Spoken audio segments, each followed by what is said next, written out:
Welcome into the DNVR Rockies podcast brought to you by Strava Craft Coffee. They got something new going on over there right now.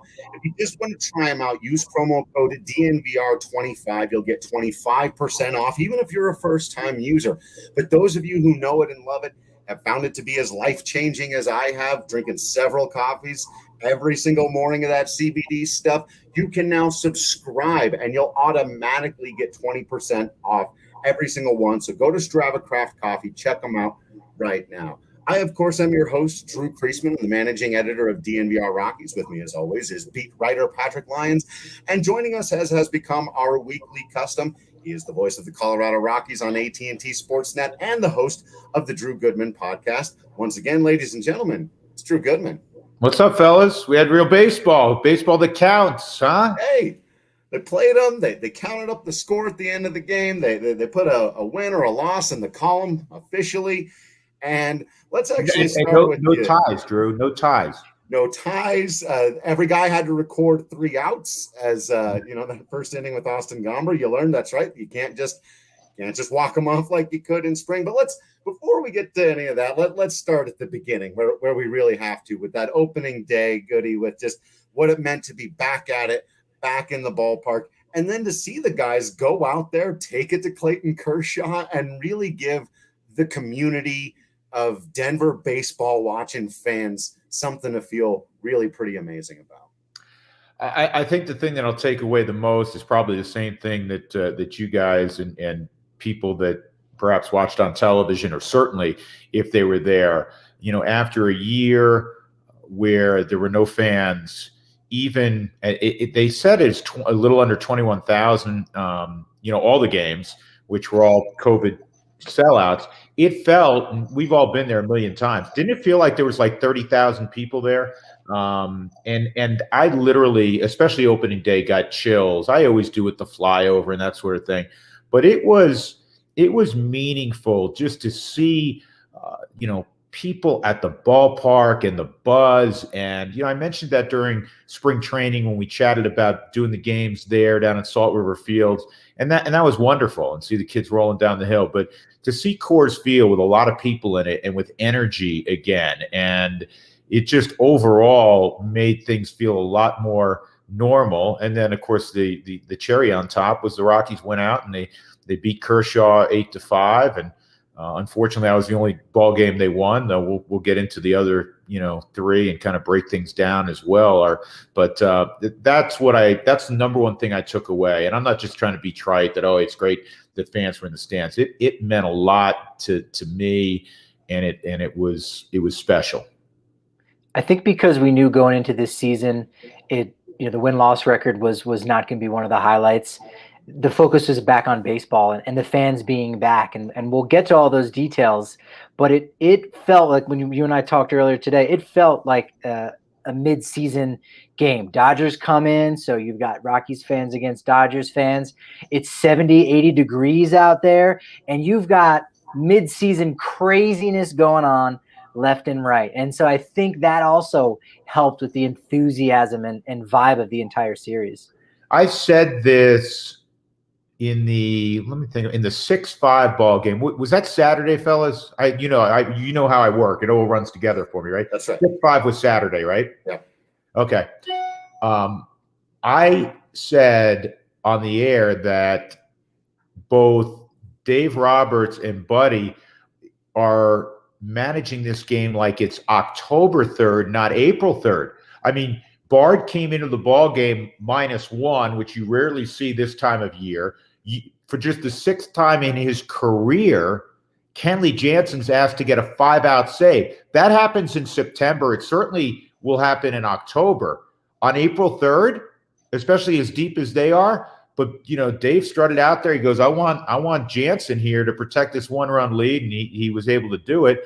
And Buddy, wanted to keep it a 1-run game, and he had Bard go out there and throw the top of the 9th, which is really unusual. So, I think both teams were aware it's the opening series, but both wanted to get off to a great start, and I did think that was interesting.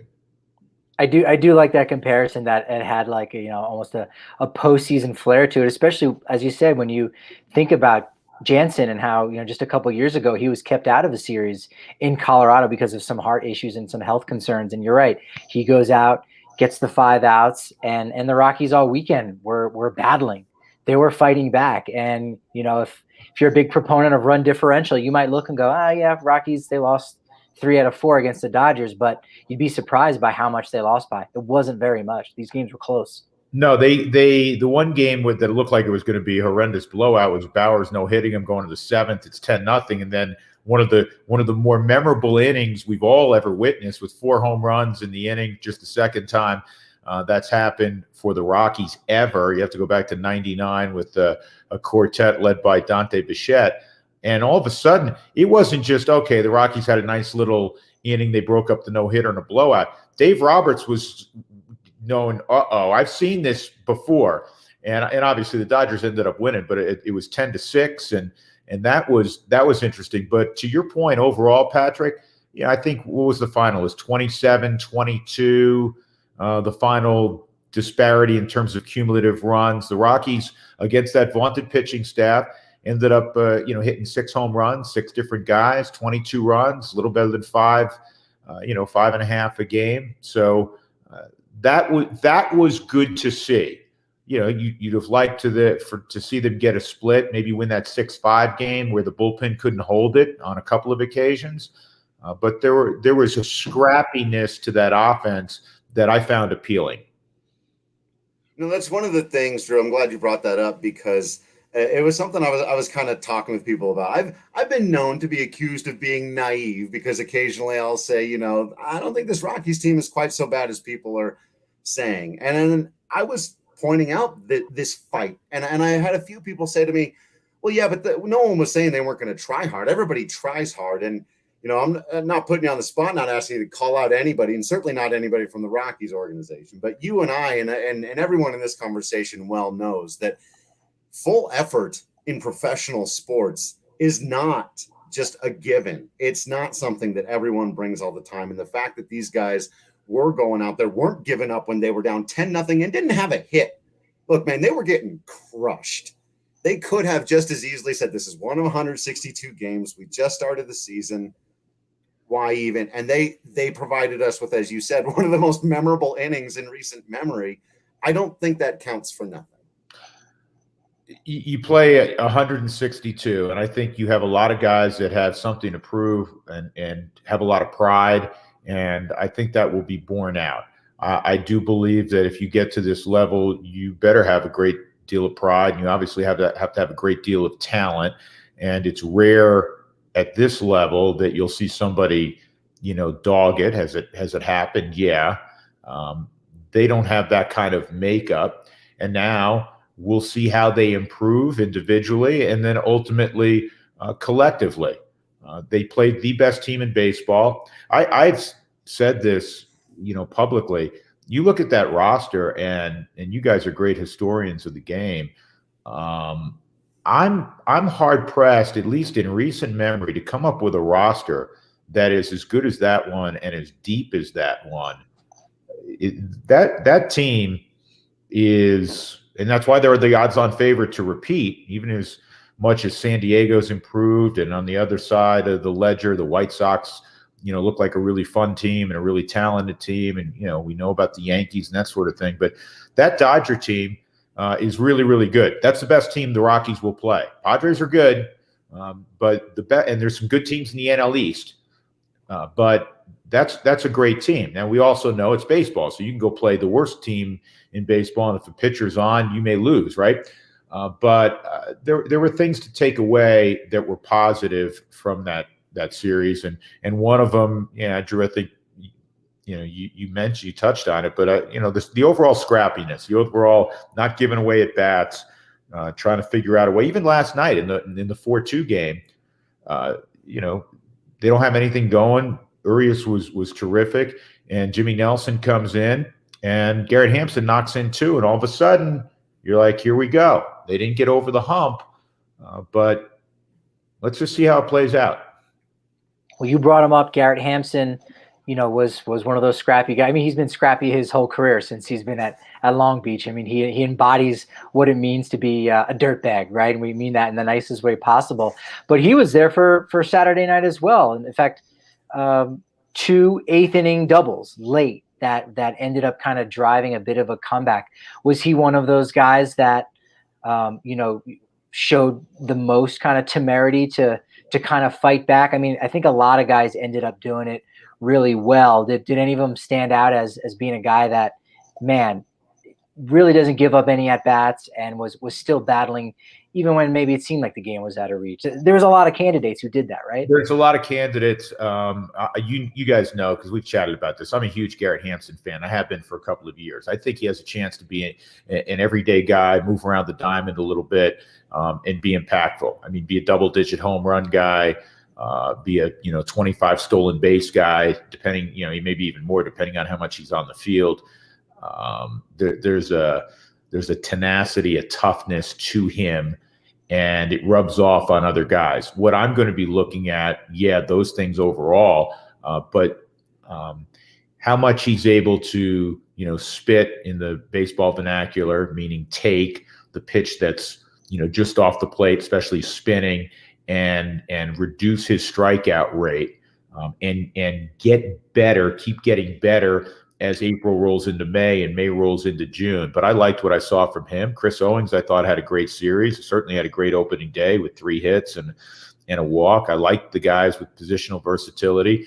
Ryan McMahon didn't have a great spring training. I thought he had some good at-bats in the series against the Dodgers.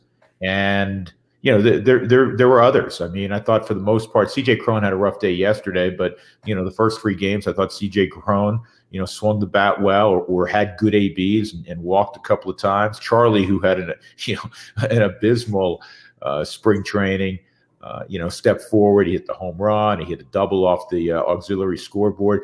Trevor threw out 5 or 6 hits in the series. So there were a lot of good things.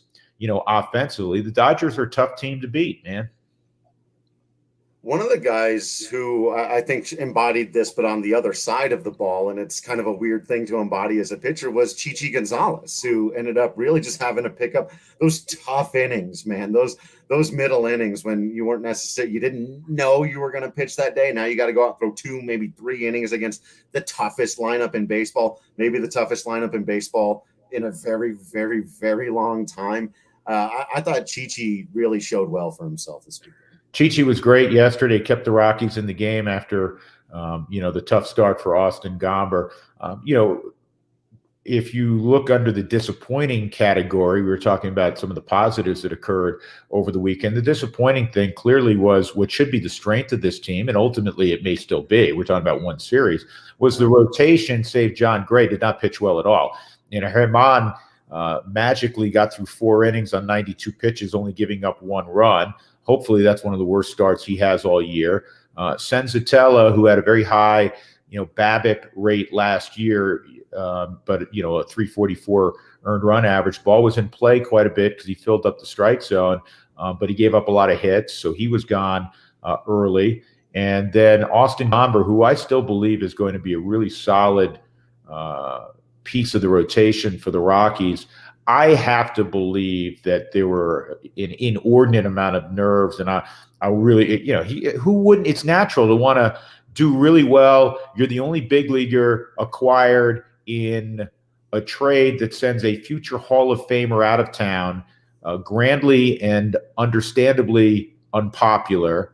And he comes out and he wasn't himself, and I think he had a chance, fellas, to be okay. Had on that comebacker by A.J. Pollock, he throws a strike to second. They turn over the double play, and he can breathe a little bit, gets a 3rd out. Now he's into the ball game. That first inning for me was going to be of profound importance, no matter what, because his heart's going like this in his chest, and unfortunately, he gives up 3 without a hit. He got through the 2nd and the 3rd, but 7 walks in 3 innings. He forced Buddy's hand, so that was disappointing the first time through the rotation. And the other disappointing thing is in that 6-5 loss on Saturday, the Rockies plus side guys had an opportunity to keep Colorado in front, and we're unable to do that. And I know it's only one series, but it made people immediately go, "Oh, that bullpen was a mess last year."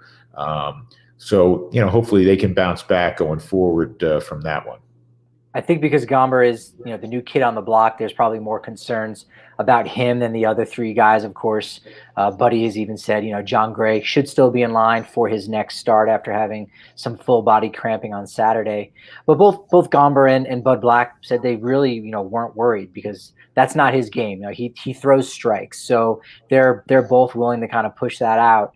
And it very much was like nerves, like an anxiousness, not overwhelmed, but he just really wanted to please. And you could see that in his body language, as you said, when he threw that ball away in the center field, it was just sticking around with him. And I saw him hitting his mitt, and it was just, you just really wanted to have a good first start. And it just kind of threw things out of whack where, yeah, he walks those 7 guys, but that's not his game. That's not his profile. It is throwing strikes. So, the fact that both those guys kind of are able to just wash that, flush it out, he'll get his next start in San Francisco. I think for anyone who might be concerned, know that that's not who Austin Gomber is. He'll be okay. He's a much better pitcher than that. He walked only 2 in spring training, so there you go. And he struck out, I think, a little better than not a hit. In a game, in all of spring training. In case anyone was confused, but not. He only walked 2 guys. Push delete. His next start will come on the road, and I think that's a good thing for him right now. And I do believe he's going to be. I've said this with you guys on previous podcasts that I think he's going to be a really pleasant addition. Pleasant. I don't want to call him a surprise because he's still a very young pitcher in terms of big league experience, but I think he's going to be a nice addition to that rotation. And he likes the black vest. So how could you not like this guy? He's keeping it alive.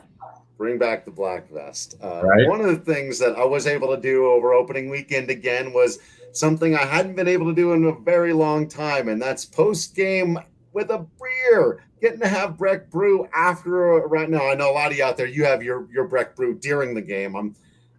We're all technically at work, so we have to have our Breck Brews after the game, but still, it's a part of the baseball experience, so you've got to get all set up with your Breck Brews. I was drinking the Mountain Beach because I was down at the bar all weekend, so that was absolutely fantastic. It's a big favorite of mine, especially if you're into kind of funky sour beers like that. If not, the Avalanche Amber is an absolute blast to go to. Go to that. You get your vanilla porter if you like your porters or a little bit of a dessert-y type of flavor for your beer. They got everything for you. Seltzies have just as many of the flavors. Absolutely fantastic stuff. I've had the peach one at this point. Phenomenal stuff. I think it's going to start to bring me around to being a seltzer person. We'll see how that goes. But you got to get your Breck Brew situation on. And remember, you get a bigger one when you come down to the DNVR bar if you're a member of the family. You get all kinds of stuff, actually, for becoming a member of DNVR. First, you get access to all that written content. Patrick wrote a banger today. You got to go and read that thing. Then we've got the bigger beer, as I mentioned, when you come down to the bar, discounts on hats, shirts, masks, all that kind of stuff. And if you get the annual, we'll hook you up with a free shirt. We'll hook you up with a free holistic stick from Holistic Wellness. It's 10 grams of CBD focused on recovery. Really easy to use. You can check out all kinds of overwhelmingly positive reviews at holisticwellness.com. That's HOLISTIK wellness.com, and you can use promo code DNVR30 to get 30% off. Come and join us. Be a member of the DNVR family today. You don't want to miss out now that the season's going on. Playoffs and the other sports are getting ready to go. We're having a great time out here watching sports together. Come hang out with us. All right, Goody. One of the other things I wanted to ask you about in this series as we did our wrap up, you mentioned some things about it that were unusual. The managers sort of managing it like it was October, but there were plenty of individual plays. You said on the last show you came on right before the season started talking about, we all know it's an old baseball adage, but it's true, right? You come to the ballpark and you just might see something totally new every day. Well, it felt like we got 4 baseball games and a lot of totally new things. We started something on yesterday's wrap, Patrick. I was sad you weren't there for it. This was your idea, and we ran with it anyway. What will you remember at the end of the season about that series when you think you look back on it? Will it be that home run that wasn't? Will it be the cat out there on the field? Will it be the fact that the team went into an inning with no hits and came out of it with 4 home runs? I mean, there was a lot to choose from here. There was the home run that wasn't and then was with Zach McKinstry. That's right. It's endless. It's endless. The Dodgers technically did not hit a home run over the wall in this series. No, they did fight with Will Smith yesterday. Oh, that's right. That's right. That was the first one that one got out. Yeah, that one got out. It was wild. I mean, it does underscore what we were talking about. I said it on my podcast, I think a week or so ago, that one of the beautiful things truly about baseball is you never know what you're going to see when you come to the ballpark, and you have a chance of seeing something you've never seen before, despite the volume of games played over 150 plus years. And boy, oh boy, did we see something seemingly every night that I mean, I had never seen that one, the Bellinger one. So that's going to last for a long time, especially since it's opening day. The McKinstry one, the cat, yes, the 4 home runs, all left-handed guys in one inning.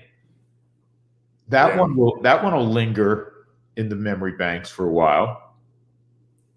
We also have CJ Crone. Again, not a huge play, but it's memorable if you're Austin Barnes because it knocked you out of the game. Kind of when a guy of that magnitude and that size kind of comes barreling in, even if it is cleat first, you're gonna feel it the next morning. I thought you were going to mention the one where CJ knocked the ball down and he's crawling and it's seemingly an easy play and he can't pick up the baseball and keep his foot on the bag and he ended up not getting the out. And I think I said on the air with, I mean this respectfully, but it almost looked like the guy whose vision is so poor and he's like feeling around trying to find his glasses, that one was interesting also. Yeah, there are a few of those. There's Mookie Betts making 2 base running mistakes in one game. This guy's an all-world, extraordinary talent. He should have been out at the plate, right, on that one, and just a little bit off between Diaz and Homber on the pass or the wild pitch there. And then I don't know what he was thinking on the one that got by Crone at first. Betts turns and he was out by 10 feet. I think instincts have to take over, and ball gets by catcher, especially when you run well and you want to be aggressive. And scoreboard for me always dictates. At that point in time, I think they were already up 2-0. Correct me if I'm wrong. It's early in the game. I had no issue with that one. It's still going to require pretty good play by the catcher and the pitcher. And as it turned out, pitchers coming in, pitchers typically, mess things up when it comes to fielding. And unfortunately, Homber didn't catch the baseball. And so it turned out to be, in my mind, okay. And the one that gets by first base, that's always dicey because you have the ricochet effect now. And the fields are much smaller because we want the fans as close as possible. It used to be, there were, Dodger Stadium was half a mile. You could have gone to third on that. So I wouldn't fault him because I never want to take away aggressiveness from a guy who understands the game so well and has good speed like Mookie Betts. The one other play that you didn't mention, Drew, was and he's a what is it, 4 or 5 Gold Gloves in a row from Mookie, and that fly ball in right by Chris Owings that became a triple that he completely misjudged or lost or something. So, and he had a little bit of an issue with another one that he caught. So there was a ton of stuff, man. There was just a lot of stuff in that series. You reminded me of one more. Oh, you've got more. Well, I got one again, not a huge one, but again, if you're talking about narratives, you say, all right, well, again, fortunately, Brendan Rodgers gets injured, so that takes the guesswork out of it, and you have Josh Fuentes taking over at third base, and first 2 innings turns a double play, and you go, you can't write that. You can't. Yeah. That's not believable. Yeah, the ball found him early, didn't it? Yeah, it did. It did find him early, and there was one other one I want to go back to. The most famous one that'll emanate from this series, other than Andre the Cat, is the Bellinger RBI single.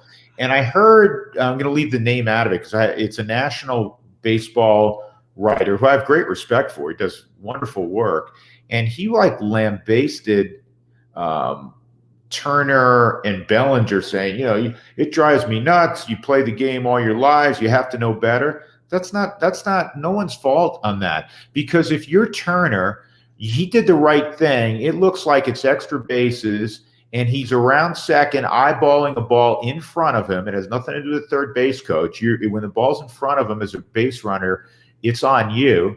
And he sees Tapia go up, ball goes in glove, and then now you're immediately you have to retrace your steps.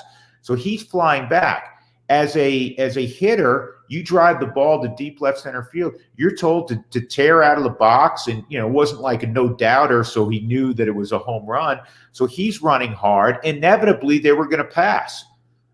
So there was no fault that should be applied to either one of those guys. And I heard somebody who I have a great respect for, saying, "Oh, that was bad base running." No, it wasn't. No, it wasn't at all. It was circumstantial and odd and once in a lifetime type of occurrence. And it's unfortunate. And actually, I don't know if you guys got into this at all, but is it worthy of a rule change that if it's a home run and something like that occurs, it still should be, a 2-run home run? Now, you can't pass each other. A guy has a double and somebody, and he passes a runner. No, I would agree that there has to be an out involved there. But that one, I wonder if baseball looks at that, the rules committee at the end of the year. I did think for a second that when the ball goes out like that, you have a dead ball. Like that's where I thought, no, they can't pass because it's a dead ball. And that's then I remember, what I assumed the rule was. Yeah, and I don't know. I don't think there was any play in particular, but you still have to be somewhat careful on the base path and not, pass a runner even on a home run trot, as crazy as something like that might seem. And you can even think back to that Mike Morse play from a couple years ago. Remember when he hit the home run and then they had the review and then he stood back up in home plate with his empty hands and had to do the fake swing. And then they all ran around the bases for the grand slam. So that is interesting. It did catch me by surprise that it was in four-base single. Yeah, well, in Bellinger's defense, Bellinger's not in a home run trot. Bellinger's in a double extra base hit mode. Right. And, it's close. Is it going to hit the top of the wall? Is it going to, so he's tearing tail around the bases. And it was a weird one, man. It was a weird one. And to use what you said before about a ricochet effect, and for our wrestling fans out there, drop that one in at 22:30. But Tapia, he's coming off the wall, and his momentum's going back forward towards first base. So he was going to get a good throw on that as well. So Turner does have to be careful and not get doubled off on a 388-foot fly ball. So wild because Tapia, that one may not have gone out. Tapia helped it. It goes out. And then the McKinstry one was going out, and he somehow kept it from going out. Unfortunately, he gets shaken up. The closest guy to him is 35 city blocks away in Hampson. By the time he got there, McKinstry could have run around the bases twice. And that was his first major league home run. Right. First major league. Oh, we did this on the air. You guys, of course, are at the ballpark. So we talked about how many big names historically their first home run in the major leagues was an inside the park home run. Rogers Hornsby, Roberto Clemente. I'm trying to remember this off the top of my head. There's some big names. Probably Ty Cobb. I mean, there was a point, before Babe Ruth where there really weren't any outfield fences. So you hit the ball and you just keep running. Yeah. Yeah, no, I got you. But there's some modern guys that hit a bunch of home runs in their first one. Mel Ott with 511 home runs, that short porch at the Polo Grounds. But Mel Ott's first home run was an inside the parker. He probably hit it to dead center field. I was going to say over the center fielder's head. Yeah. Yeah, but I'm trying to think back. The last guy, it was 2016. I'll remember it. Yeah. So I'll share this story with you. I think I did it on the podcast before, but you have to hear this because a listener sent it to me on Twitter as this was happening. And then he sent me the video evidence that he wasn't just making it up, that there was a high school game. And I can't remember if he said he played in it or he was just there, where somebody had hit, the team's down a couple runs. Somebody hits a walk-off grand slam, bases loaded.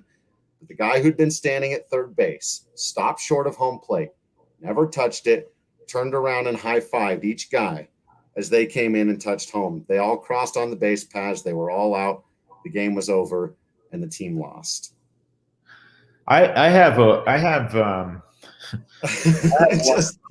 Wow. I had one from Little League on the road to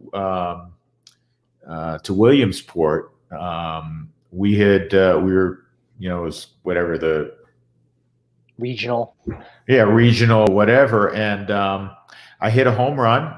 It was a 2-run homer, and go around the bases, and whatever. I don't know if high fives were around back then, but celebrate a little bit, and like 15 seconds later, their catcher comes over. I'm near our dugout, comes over and he tags me, and the umpire goes, "You're out." And I'm like, I've always kind of had a little snappage to my personality. I'm like, "What do you mean I'm out?"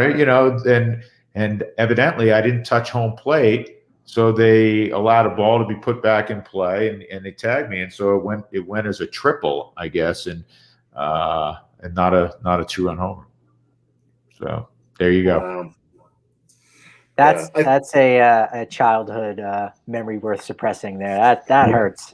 Yeah.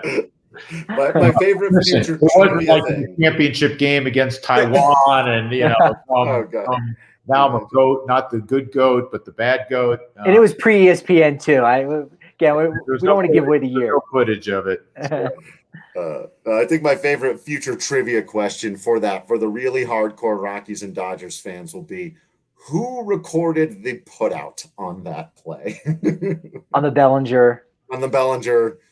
Home run that wasn't. Yeah. Was Owings at second? That's right. Yeah, so it was Chris Owings. Yeah. Or unassisted. That's a great one. Yeah. Or unassisted. Yeah. Unbelievable. That was one of the better plays of Chris's career.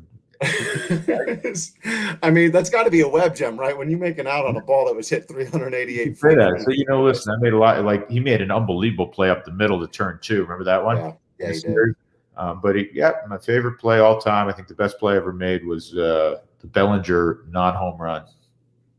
And we've seen an unassisted triple play, but how about just a put out without the baseball? Yeah. Chris Owings, he's magical. He's a really smart guy. He maybe even got some of that smarts from his education at MSU Denver. Cannot confirm or deny. I have no way of knowing, but that's how you figure out how to do that. Nice segue. I like that. The king of the segue, Drew Creasman. I think I'm second in the company. Well, I'm number 1 for keeping it clean. Rudo has to go like borderline X-rated on some of his segues. So it's like, I'm keeping it clean over here. We're just going from Chris Owings to getting a solid education. I actually have taken several classes at MSU Denver online, though. It's absolutely fantastic. You can start a new degree, finish up an old one, just get a few extra skills. Go to msudenver.edu/online. One of the best things about it is that they're a leader in being able to earn your degree while you're working. The vast majority of people that go to school there do it while they're still working. It's not going to mess with you being able to pay your bills. They're going to help you to eventually be able to pay those bills better, especially because a lot of the teachers tend to work in whatever field you're getting your education. So check them out at msudenver.edu/online. Be a robot. Gotta love being able to make some money while you're working. Yeah. Hard to do that. Yeah. Isn't that the purpose of working? Right. All right. Is that how it goes? Somebody asked you, did they get Tap a bigger glove? I did wonder a little bit, like, is he just going way too hard into the wall, or were those just two totally freak plays and we don't think? I was like, what were the odds that would happen twice? But I don't think there's anything you can do about that, man. Tap's just got to fly around out there and hope that stops happening. How often do you have an opportunity to make 2 over-the-wall catches in the same month, let alone the same series? Yeah, we might not see. Yeah, right. We might not see it all season. No, see it again. No, that's what I used to say, fellas. About, with all due respect to when the Cubs signed Hayward to the $186 million deal. Did we talk about this on the show last week? I don't think so. Well, I go back and. He was known as the best right fielder in baseball, but he averaged 1.7 chances a game. And I'm like, okay, what is he stealing, 5 3-run home runs a week? And therefore, because as an offensive player, he was, okay, solid. And yet, the Cubs gave him all that money. And I think at the end of his deal, and he's supposedly a tremendous guy. I don't know him at all, really. I've talked to him once or twice, but He'll be best known for the speech during the rain delay that helped propel the Cubs to ending the drought. But I do sometimes I think I don't want to say overvalue defenses. Defense is really important, but if you're a corner outfielder, it's more about how many you're going to drive in as opposed to, unless you absolutely can't move at all. I mean, you can't put furniture out in the, especially at Coors Field. But there's a fine line. Yeah, in the other corner of the outfield, Charlie had himself a nice game. Even recorded a put out there in I think it was game 2, throwing out Corey Seager at third base. So you like seeing that.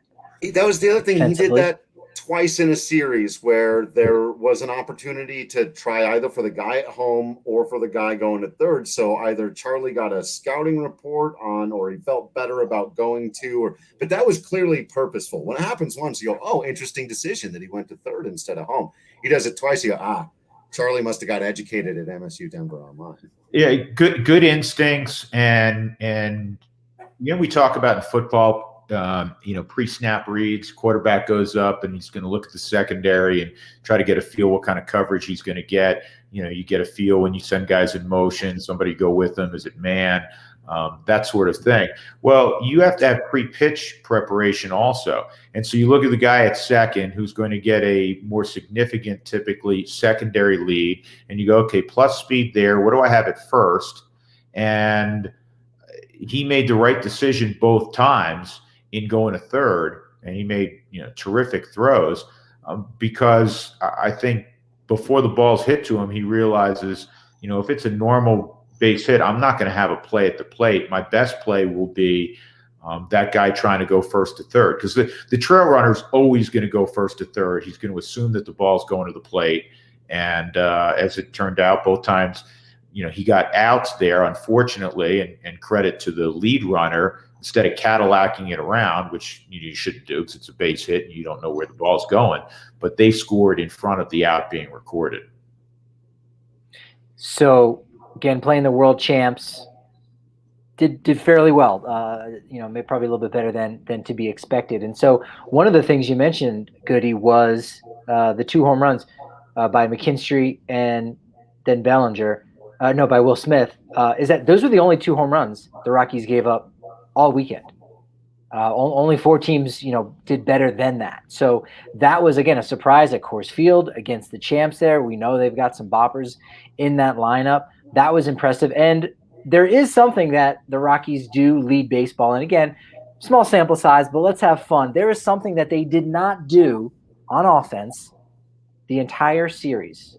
So, of course, tied for first. Can you think of something you do offensively that is not very good that didn't happen once? Happened for the Dodgers a couple times. Hit into a double play. That's right. Rockies did not hit into a double play the entire weekend. They did put a lot of more balls in the air, of course. I think they cut down on their strikeout numbers fairly well. So they didn't strike out a ton either. I thought they did a pretty good job. Especially game 1. Game 1. And that's going to be a key. We're going to harp on that on this show when I'm with you guys. You're going to hear me on television say it frequently, but it's huge because the offense was disappointing last year. It was disappointing in 2019. And for the Rockies to be better, the strikeout rate has to diminish, and has to diminish hopefully significantly. And that will give them an opportunity to be a more productive offensive team. You got to have traffic. You got to have people on base. Their chase rate goes down, more walks. Their chase rate goes down, less strikeouts. It's something that, if you want to follow one stat or a couple of stats offensively and you're a Rockies fan, be aware of that one in comparison to what they've done recently. Yeah, because in that first game, we saw it explicitly where they were just putting the ball in play. And again, that Owens ball to right field to Mookie Betts had a 98% catchability rate. Hey, drops in for a triple. You got something going on. Fuentes had one, hit right at Corey Seager. Boots it, doesn't converge, and the Rockies were able to get another run. So, again, just putting the ball in play in 2021 can go a long way, as silly as that might seem. But with strikeout rates, at an all-time high all across the game, you got to test those defenses, especially at Coors Field, especially with the size of the outfield that we know. That's an advantage that they can have at the plate by just putting the ball in play. And I'll add something to that. We often talk about two-strike approach and feel like, oh man, we need a better two-strike approach. Many at-bats are lost early on. In other words, you get a heater fastball to hit 0-1 or 1-1 or 1-0, and you don't put it in play with authority. You foul it off, you swing and miss, and now you're upside down. It's 1-2, and ultimately you strike out, and people say, yeah, the bad two-strike approach. Well, it needed to be a better 1-0 approach when there was a hittable pitch that you didn't put in play hard. And that's an area that the Rockies, have to improve upon. Good hitters don't miss early count opportunities. Yeah, that, like you said, I think that's going to be the big thing to watch for this offense all season. And almost all these guys, other than Story, Blackman, and Crone, everybody else is still a developing hitter at this point in their careers. And so it'll be really interesting to see how that develops, because I don't think we know yet. Like Hampson looked pretty good early. Nunez and Hilliard had some big, that wasn't putting the ball in play. That was putting the ball into and then well out of play for those guys. But still, some of the early returns on these young guys, I wouldn't say that any of them particularly has looked overwhelmed or overmatched, and that's going up against some of the best pitchers in the world. Yeah, I think that's a great point, Drew. Top to bottom, from whoever starts to whoever wanders out of that Dodger bullpen, even in middle relief, you're going to see an elite type of arm. So the fact is, we started the show and talked about that they've scored 22 runs in that series. Yeah, the bottom line is they won 1-3. But there were hints that they're going to be better offensively if they can keep that approach, steal bases, continue to take extra bases, because you have to use the strengths that you have. And one of the strengths is you have some guys who can truly run. I mean, really run. Not like, hey, he's got decent speed.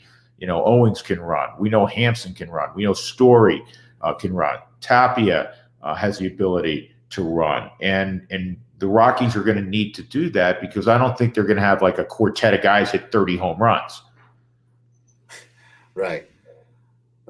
So they do have a 3-game set coming up against Arizona. They'll reset with the starting pitchers with the day off that allows them to go right back to Marquez, Senzatella, Gray. I'm sure that's going to be one of the biggest things. But what are you looking at in this series? And particularly, is this the kind of team that you feel like, hey, look, this is a beatable club for the Rockies? It's tough to measure yourself right now with where they're at against the Dodgers, but these guys come in, and this could and should be a very competitive series. Yeah, I mean, Arizona, San Francisco, they're in a similar room with the Rockies, at least on paper. And when it's at your place, it's not football. I get that. But you're going to play 3 ball games. You want to go win a series at the very least. You're not going to have, they have some bats in that lineup. I have great respect for David Peralta. Ketel Marte is off to a great start. He's proven to be last couple of years, very good offensive player. But it's not the Dodger lineup. It's not the Dodger rotation, and it's not the Dodger bullpen. That doesn't mean that it's easy. These are major league players, but let's see how they match up, and hopefully they can bring that same intensity. When the Dodgers wander out on the field, if you're not ready to go, then you're doing the wrong thing for a living. I mean, your juices are going to flow whether it's opening day or July 15th or August 28th, no matter what, because it's the Dodgers, and you want to. We all understand that it's human nature to test yourself against the best. Well, now Arizona comes in, and you have an opportunity against a team that's, doesn't have the same sex appeal to get after them. And hopefully that's what we'll witness over the next 3 days. 2 other guys I really like on this D-backs team is Christian Walker, a guy who can, change the game with one swing of the bat. Was kind of a late start to his career. He was buried behind Chris Davis in Baltimore back when, he was worth that $1 billion contract, so to speak.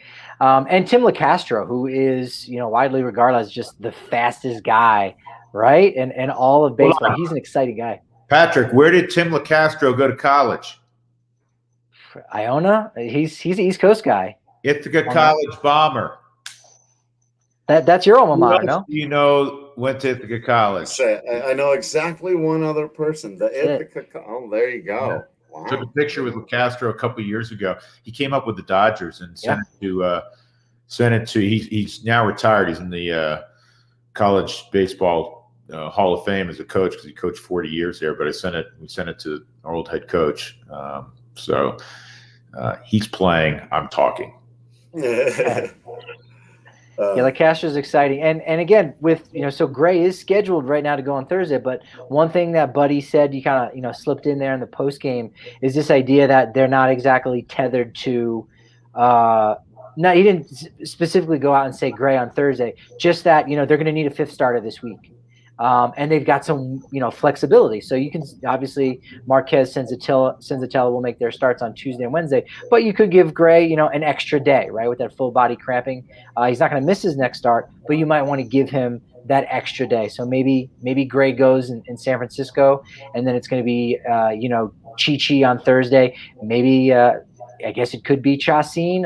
It still seems like from what Buddy said that Chichi is the guy that's going to get that next start. You might need Chichi to go 4 innings, Chacin to go for a couple. We'll kind of play that one by ear, but they could get creative. And my guess, Patrick, is that he's fine. I mean, that he was dehydrated and it was a little bit warmer, whatever, that he'll be fine, that he will go on Thursday, talking about John Gray, and on Saturday the Rockies will need a fifth, and it's scheduled to be Chichi. Everything's a fluid situation. If Chichi can run with that fifth starter spot until Kyle Freeland returns, if he falters, and he threw the ball well, certainly threw the ball really well yesterday.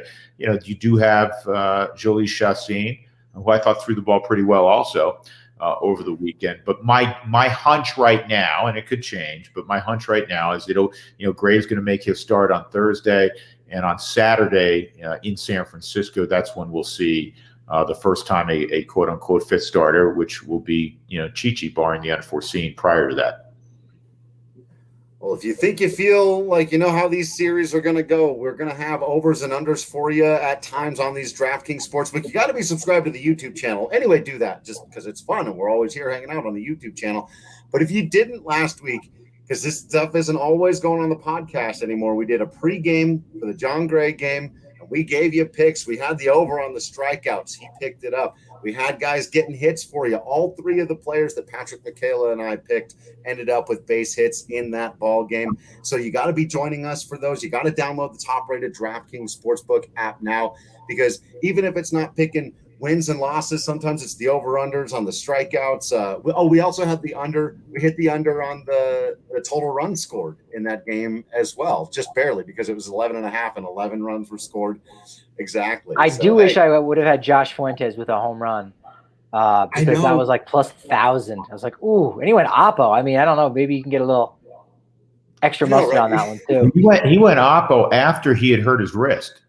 Yeah. Now I had assumed it was from that, but the wrist injury was before that. It was evidently on a swing in his strikeout in his first at bat. He finished the game and he hits a home run, and then the next day it kind of had tightened up enough where when he was taking BP underneath Sunday morning, it was too painful to go. And he's a tough kid. I mean, we all know that Josh Fuentes would go play in an alley on January 13th. To play baseball. So hopefully this extra day off will allow him to be in the lineup again tomorrow when they open that series against Arizona. Well, that is actually one of my favorite bets to make, because you can just lay $5 on a guy to hit a home run, and that's that's one I feel too. I'll feel like you get a guy, you got a premonition, so and so is going to hit a home run today. Then all 3 or 4 at bats that guy takes, you're sitting there at the edge of your seat, because $5 can become a whole lot of money in a hurry. And they give you great odds. Sports, they really do. To because it's like hit a home run. I mean, even if a guy hits 40 home runs in a season, that's only once every 4 days. So what day is it going to be? You're right, Drew. That's an exciting thing to do with DraftKings Sportsbook. I won $10,000 last night, fellas. I don't mean to brag, but I had Shohei Ohtani throwing a ball 100 and hitting a ball out of the ballpark more than 100. Right. Wow, they got StatCast on DraftKings. Right. I love it. Easy come, easy go. Exactly right. That is not true. That was not even that was a lie. A bald-faced lie. You can't bet on exit velocity on yet. Not yet. Someday. Yeah. But check out all the things you can bet on. Download the top-rated DraftKings Sportsbook app now. Use promo code DNVR when you sign up to turn $1 into $100 if the golfer of your choosing finishes in the top 10 of this weekend's tournament. That's right, code DNVR to turn $1 into $100 for a limited time only at DraftKings Sportsbook. Must be 21 or older. Colorado only. New customers only. Restrictions apply. See DraftKings.com/sportsbook for details. Have a gambling problem? Call 1-800-522-4700. And if you need tips on who to take in the golf tournament, check out our DNVR golf channel because I am. Good. Are you a big golfer? I love the game. I love to watch it. I don't play as much as I would like right now. But yes, it's a great game. I enjoy the Masters a ton. I enjoy the Masters like all of us more when Tiger's in it. But it's going to be fun. There's this new generation of golfers from DeChambeau, and Spieth just won the other day for the first time into the drought. Hadn't won since the British 5 years ago. So it's going to be a great spectacle, as it always is at Augusta. Absolutely. One last one for you. I did just get a new order of Hassel Cattle Company Wagyu beef in. I went over $200 to get the free shipping. I've got the freezer space. They were doing promos again. There's a lot of ground chuck and ground beef coming my way. I'm going to be stocked for quite some time, but it's absolutely delicious. There's going to be plenty of tacos and chili and all kinds of stuff you can do with that. Then, of course, got a couple of things of bacon going my way. That Wagyu beef bacon is life-changing stuff. They've got award-winning hamburgers, Denver steaks, all kinds of delicious stuff. Check them out. You'll get 10% off by using code DNVR10. And again, you get free shipping over $200 at Hassel Cattle Company. That's HASSELL cattlecompany.com.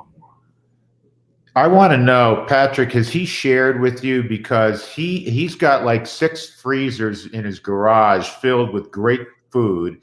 And I'm just curious, because you all hang out quite a bit, if he shares.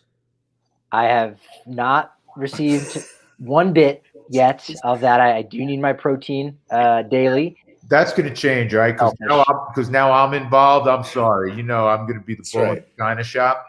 I've been outed. We're gonna make sure Creasman after one of these games throws on the Barbie, and we're gonna eat up a storm. There you go. Yeah. I got homework now. Yeah, there's going to be homework. Yeah, I'm going to be. That's your homework. It's literally to bring the beef. Yeah, not a problem. I'll have plenty. I did. I'm not lying. I just put in an order a couple hours ago. So very excited to be getting that. You guys should check them all out. All right, wrapping up here with Goody. Just kind of your big takeaways so far, where you're feeling about this club. I had somebody tweet at me as the final game was kind of wrapping up. He said, I was really worried that this whole season the Rockies were just going to not be competitive and just get beat up, and I wasn't going to enjoy myself. And I know they didn't win the set or even split it, but if they play like that all year long, I think I'm going to be pretty entertained and have myself a good time. I think that's a good take, Drew. And I think they'll win their share of games if they play at that level. Now, they got to pitch out of the pen better. And George Frazier, who I spoke with for a while earlier, used to say this. And, George made his living come out of the pen. He goes, "You're going, if you're a top end guy, you're going to get the ball 65 to 70 times a year, and 10, 12, 15 of them are not going to go the way you want." So, Michael Givens had a rough one, and, a couple other guys had rough ones.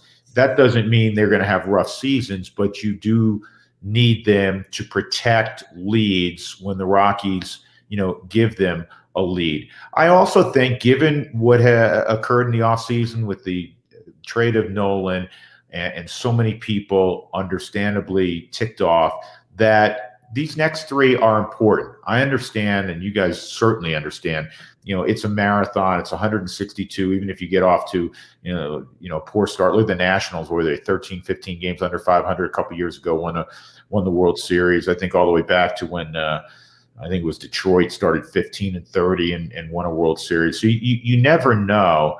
But given what occurred in this offseason, it would behoove the Rockies, before they go out on the road to San Francisco, to have a good series. And when I mean good series, not only play well, but win ball games, at least win 2 against Arizona, to give people like the person you referenced, Drew, some feeling like, yeah, you know what, these guys actually are better than I think they are.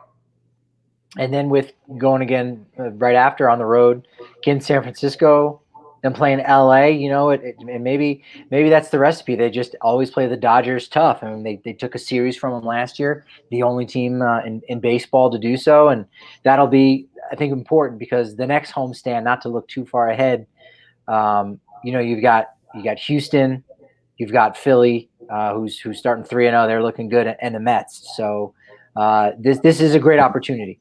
Yeah, and Houston took 4 from Oakland. So both Houston and Philly got off to a great start. And Mets haven't lost. The Mets are unbeaten. And they got DeGrom going again tonight.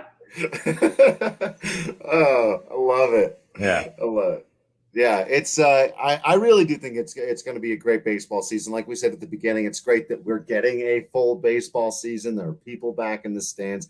It really does make a difference. That it was cool the first time, but I don't think I'm going to miss the sound of the natural clank of the home run ball hitting against an empty seat and echoing into nothingness like that we had in 2020. I won't miss it. Yeah, no, not going to miss that. Not going to miss that at all. It's good to be able to, at night, look at box scores, watch Quick Pitch on MLB Network, and see all the, all the action from around the game. So it's awesome.